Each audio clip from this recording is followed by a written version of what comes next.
Bonjour mes chers amis, et nous allons continuer ce matin l'étude de l'Épître aux Galates. On est au verset 3 du premier chapitre. Prions ensemble. Notre bon Père du ciel, nous allons voir ce matin ce qu'on appelle habituellement la salutation de l'apôtre Paul a fait à l'église de la Galatie.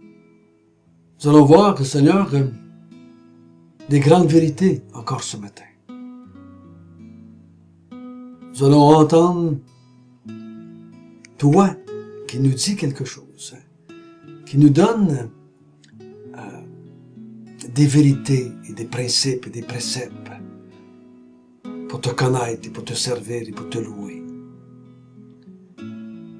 Ô notre Dieu, nous ne voulons pas entendre la voix des hommes, mais la voix de Dieu. Parle-nous par ces quelques versets ce matin. Au nom de Jésus. Amen.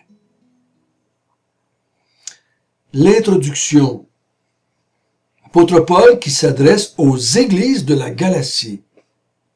Des églises qui sont là depuis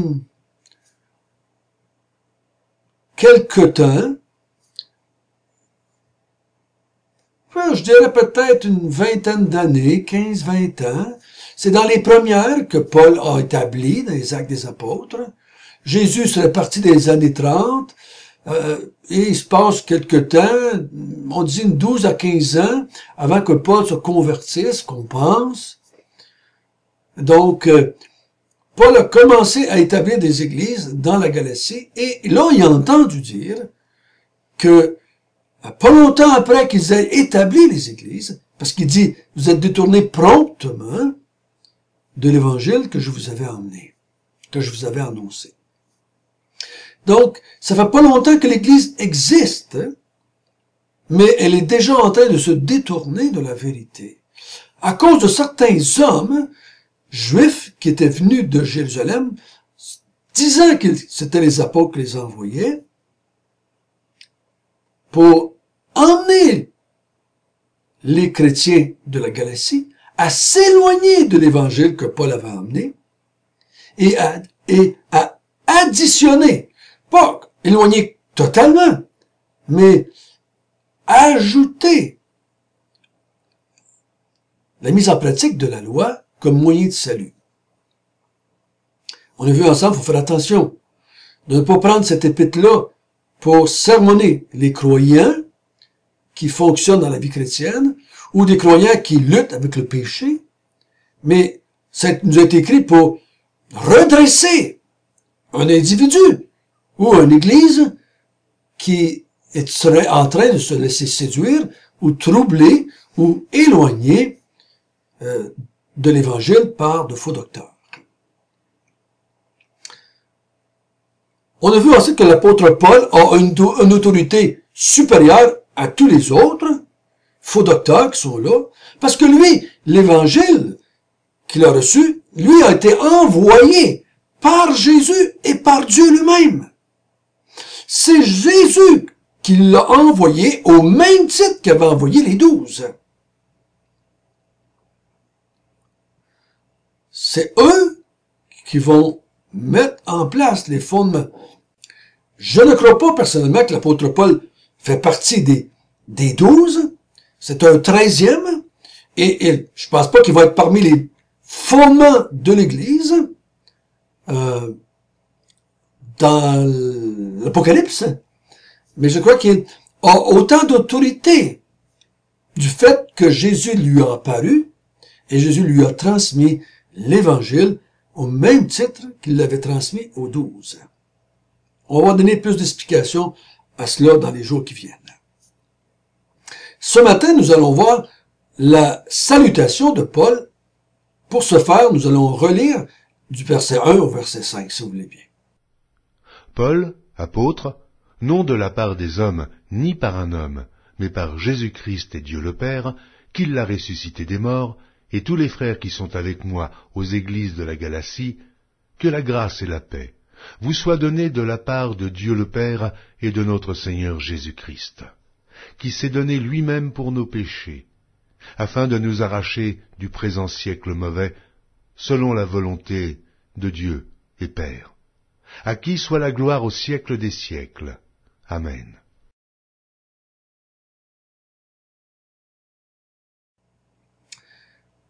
Donc l'apôtre Paul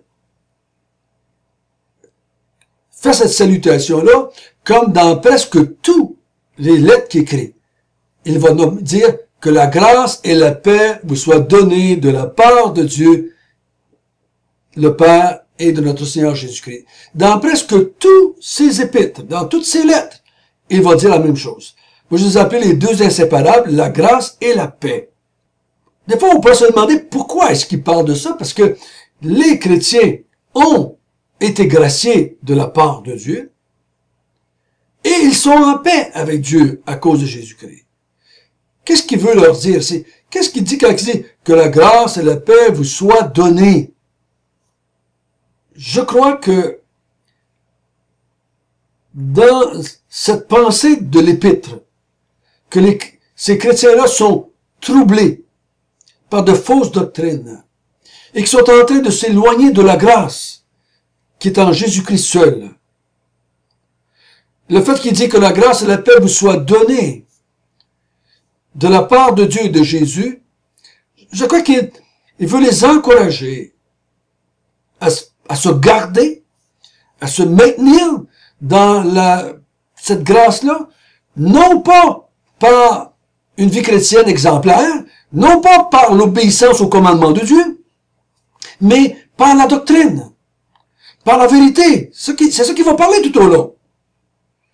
Il va pas dire, si maintenant vous voulez continuer à être sauvé, là, ben, il va falloir que vous obéissez au commandement du Seigneur, hein? Il parlera pas de ça dans l'épître. Mais il va parler de la doctrine.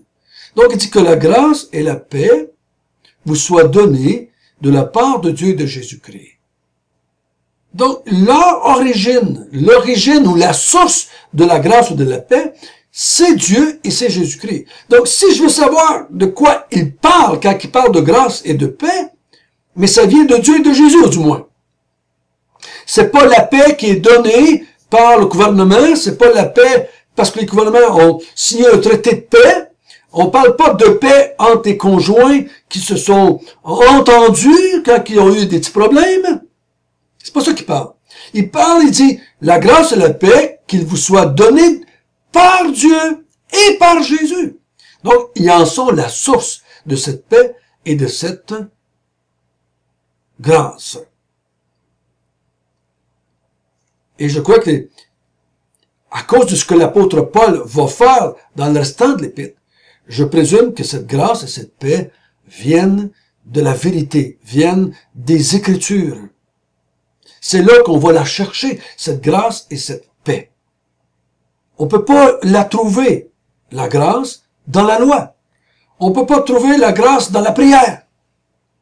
On trouve la grâce et la paix dans deux personnes, Dieu le Père et Dieu le Fils.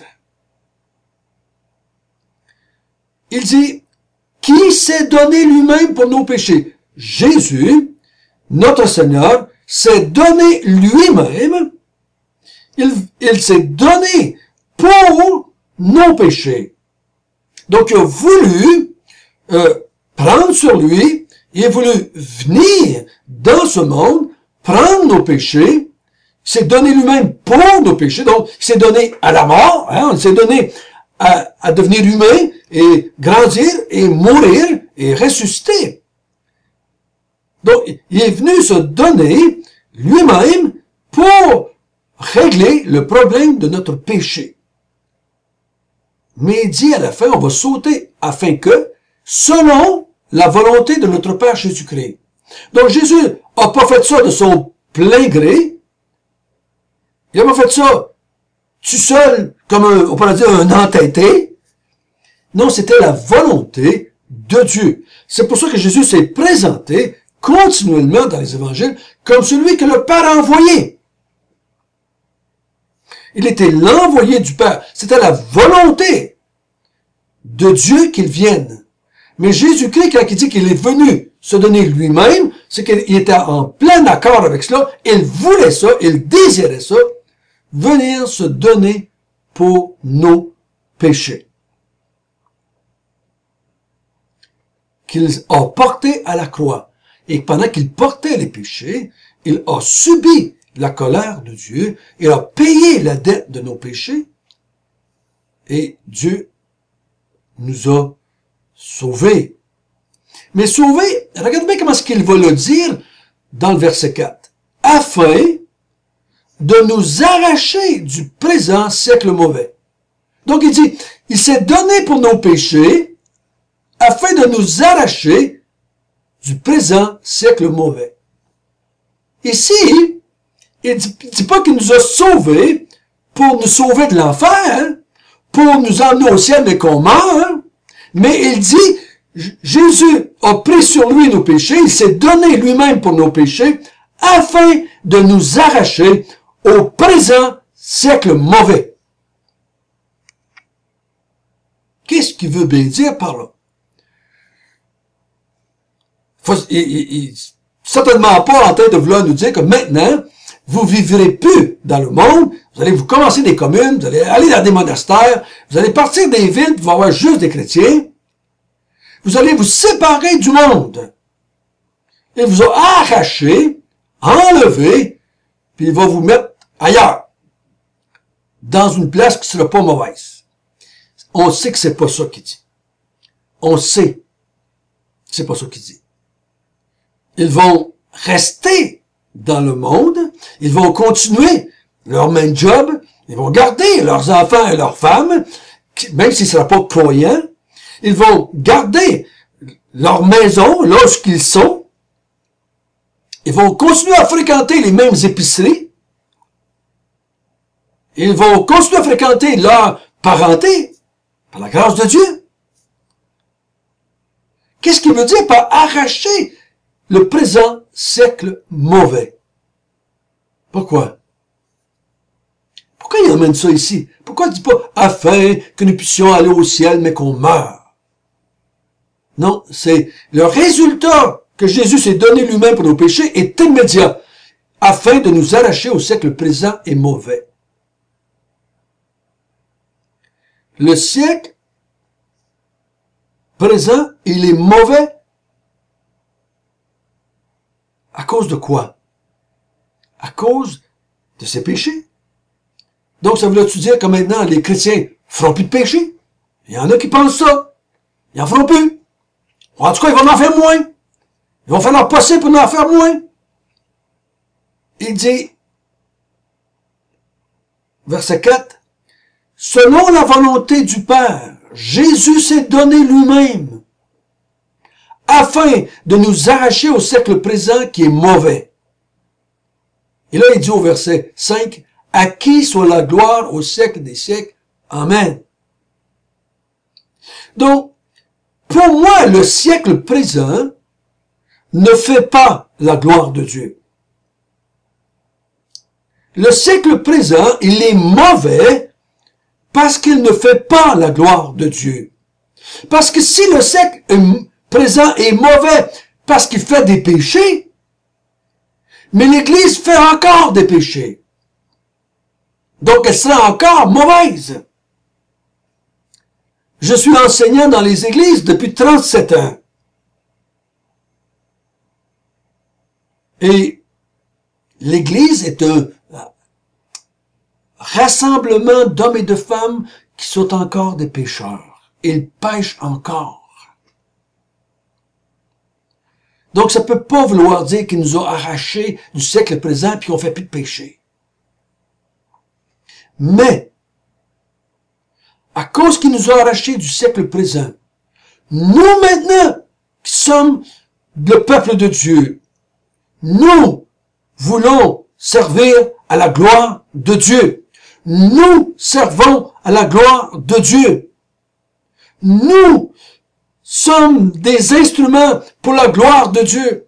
Dieu va nous utiliser et nous utilise jusqu'à la mort pour se glorifier, pour tirer gloire. Mais attention, si j'enlève quelque chose à l'Évangile, Et si j'ajoute quelque chose à l'Évangile, comme ça va être le cas dans notre épître, la circoncision et la loi, je fais partie encore du siècle mauvais. Christ ne s'est pas donné lui-même pour moi. C'est pour ça qu'il va dire, si tu fais ça, Christ ne sert à rien. Si vous comptez sur la circoncision et la loi pour être justifié, vous êtes perdu. Vous êtes anathème. Vous êtes en dehors du peuple de Dieu. Vous ne faites pas la gloire de Dieu. Ce qui fait la gloire de Dieu dans ce monde, ce que l'Église fait pour donner gloire à Dieu, elle prêche la bonne nouvelle de Dieu. L'Église ne fait pas la gloire de Dieu parce qu'elle ne pêche pas ou qu'elle pêcherait moins que les autres qui ne sont pas dans l'Église. J'en ai assez vu dans l'Église. J'en ai assez vu dans ma propre vie. J'en ai assez vu pour être certain que c'est pas ça.